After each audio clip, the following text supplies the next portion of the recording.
dos que alcançaram o principado pelo crime. Há duas maneiras de tornar-se príncipe que não se podem atribuir totalmente à fortuna ou ao mérito. Não me parece bom, portanto, deixar de falar nestes casos, se bem que deles se pudesse falar mais detidamente onde se trata das repúblicas. Estas maneiras são chegar ao principado pela maldade, por vias aceleradas, contrárias a todas as leis humanas e divinas, e tornar-se príncipe por mercê do favor de seus conterrâneos. Para nos referirmos ao primeiro destes modos, apresentarei dois exemplos, um antigo e outro moderno, sem entrar, contudo, no mérito desta parte, pois julgo que bastaria alguém imitá-los se estivesse em condição de devê-lo fazer. Agatocles Siciliano tornou-se rei de Siracusa, sendo não só de impura, mas também de abjeta condição. Filho de um oleiro, teve sempre vida criminosa na sua mocidade.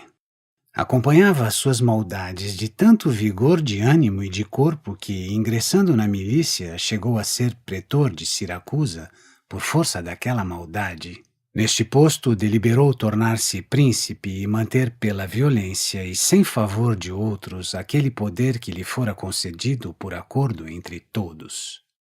Acerca deste seu desígnio, entendeu-se com Amílcar, cartaginês, que estava com seus exércitos na Sicília, e, certa manhã, reuniu o povo e o senado de Siracusa como se ele tivesse de consultá-lo sobre os negócios públicos. E a um sinal combinado fez que seus soldados matassem todos os senadores e os homens mais ricos da cidade.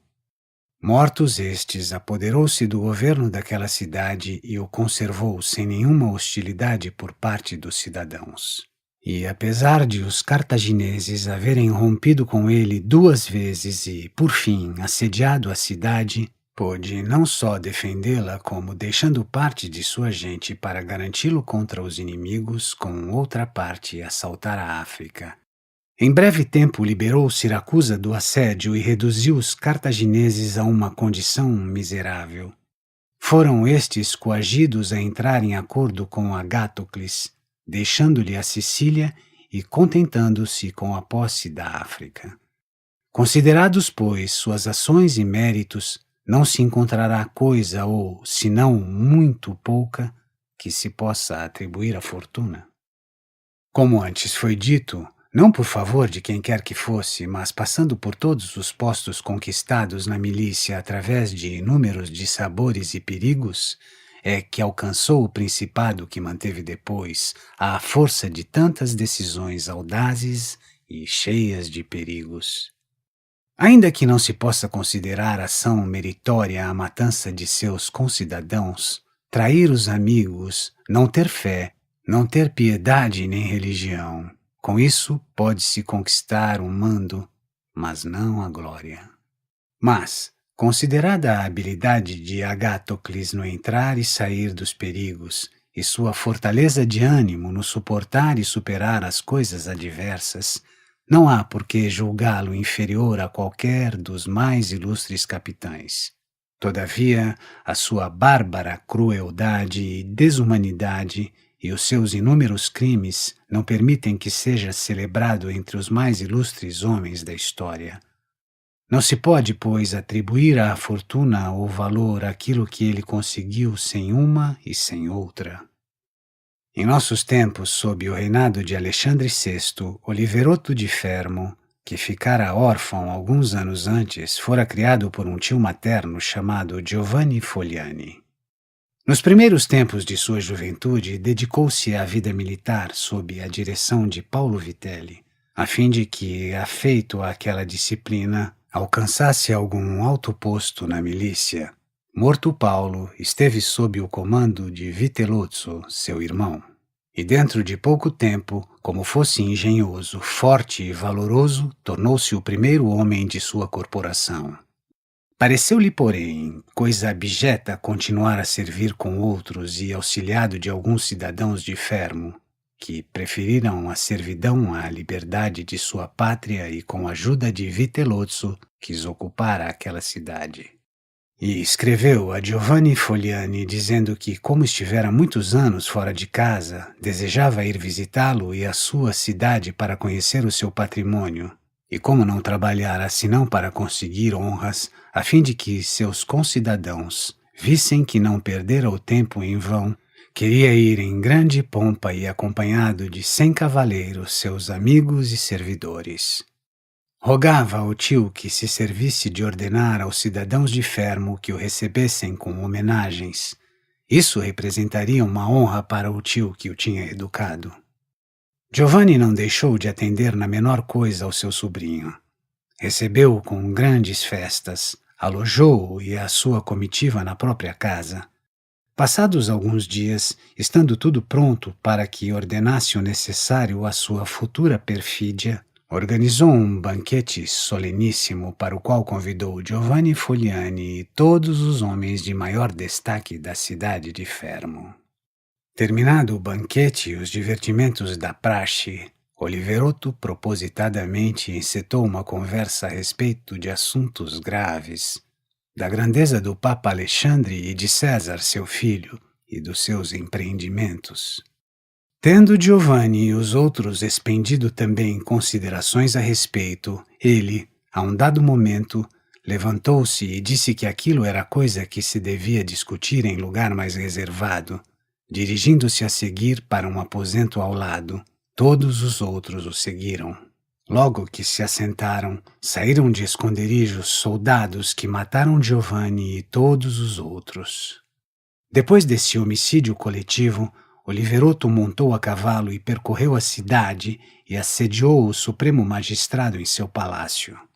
Aterrorizados, foram obrigados a obedecê-lo e a formar um governo do qual ele era o chefe. E mortos todos os que, por descontentes, poderiam prejudicá-lo, reforçou-se por novas leis civis e militares, de modo que, durante o ano que governou a província, não só conseguira assegurar-se da cidade de Fermo, mas também tornar-se temido por todos os seus vizinhos.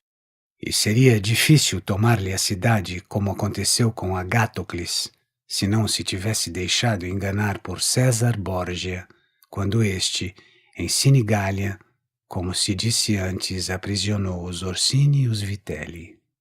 Assim, um ano depois de haver cometido o parricídio, foi estrangulado juntamente com Vitellozzo, que fora um mestre de suas virtudes e ignomínias. Poderia alguém surpreender-se pelo fato de que Agatocles e semelhantes, depois de tantas traições e crueldades, pudessem viver tranquilamente e a salvo em sua pátria e defender-se dos inimigos externos e de que os cidadãos não conspirassem contra eles, considerando-se tanto mais que muitos outros não puderam, por sua crueldade, conservar o mando nem nos tempos de paz, nem nos tempos duvidosos de guerra. Creio que isto seja consequência de serem as crueldades mal ou bem praticadas. Bem usadas se podem chamar aquelas, se é que se pode dizer bem do mal, que são feitas de uma só vez, pela necessidade de prover a alguém a própria segurança, e depois são postas à margem, transformando-se o mais possível em vantagens para os súditos. Mal usadas são as que, ainda que a princípio sejam poucas, em vez de extinguir, crescem com o tempo.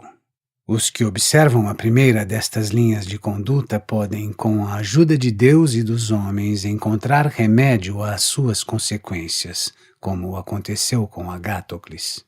Aos outros é impossível manter-se.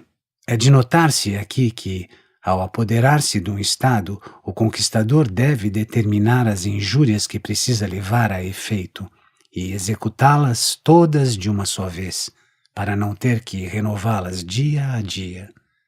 Deste modo, poderá incutir confiança nos homens e conquistar-lhes o apoio beneficiando-os.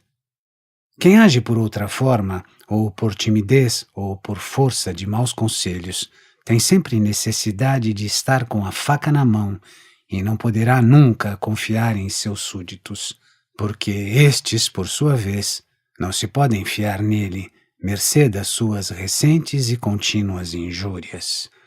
As injúrias devem ser feitas todas de uma vez, a fim de que, tomando-se-lhes menos o gosto, ofendam menos, e os benefícios devem ser realizados pouco a pouco, para que sejam mais bem saboreados. Sobretudo, um príncipe deve viver com seus súditos de modo que nenhum acidente, bom ou mau, o faça variar, porque, vindo, com tempos adversos às necessidades, não terás tempo de fazer o mal, e o bem que fazes não te beneficia, pois julga-se forçado, e ninguém te agradecerá a sua prática.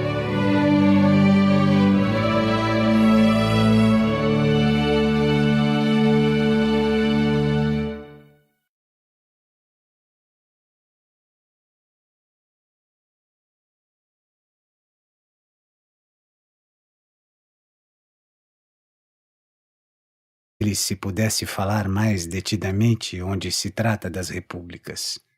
Estas maneiras são: chegar ao principado pela maldade, por vias aceleradas, contrárias a todas as leis humanas e divinas, e tornar-se príncipe por mercê do favor de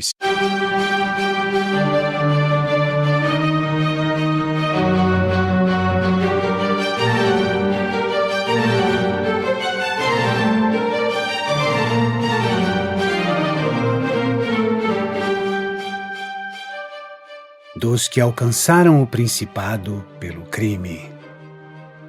Há duas maneiras de tornar-se príncipe que não se podem atribuir totalmente à fortuna ou ao mérito. Não me parece bom, portanto, deixar de falar nestes casos, se bem que de seus conterrâneos. Para nos referirmos ao primeiro destes modos, apresentarei dois exemplos, um antigo e outro moderno, sem entrar, contudo, no mérito desta parte, pois julgo que bastaria alguém imitá-los se estivesse em condição de devê-lo fazer. Agatocles Siciliano tornou-se rei de Siracusa, sendo não só de impura, mas também de abjeta condição. Filho de um oleiro, teve sempre vida criminosa na sua mocidade. Acompanhava